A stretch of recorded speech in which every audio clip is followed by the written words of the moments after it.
Programang ito ay rated SPG, striktong patnubay at gabay ng magulang ang kailangan.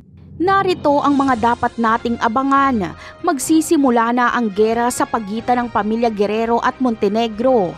Tuluyan na kasing kakala si Roberto sa pakikipag-alyansa sa mga Montenegro. Kaya iipitin niya ang shipment ni Ramon na nasa pier.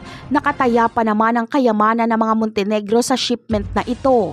Kapag hindi nila ito makuha, ay babagsak ang pamilya Montenegro. Ngunit sa tulong ni Tanggol ay walang imposible. Magpapanggap na naman silang mga pulis at susugod sa pier para puwersahang kunin ang kalakal ni Ramon. Walang pakialam sila Tanggol kahit sino pa ang kanilang makaharap, basta makuha lang nila ang kalakal.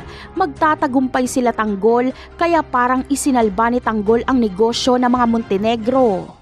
Aabangan din natin ang muling pagbabalik ni Tanggol sa lugar nila Fatima. Gusto niya kasing makita kung nagbagong buhay na sila Fatima, kaya kukumustahin niya ito. Mabuti naman dahil madadat na ni Tanggol na may trabaho na sila Fatima. Muling magbibigay ng pera si Tanggol para pangpuhunan sa gagawing negosyo ni Paeng at Gracia. Sa ibang kaganapan naman ay malalaman nga ni Miguelito na peke ang ipinusta ni David ng mga titulo, pero hindi siya magpapahalata na alam niya na.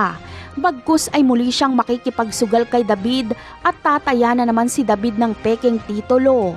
Dito ay mananalo si David, pero imbis na ibigay ni Miguelito kay David ang napanalunan nito ay gugulpihin niya ito at sasabihin niyang alam niyang peke ang mga titulo ni David. Napakarami pa nating dapat abangan sa mga susunod na episode. Paalam!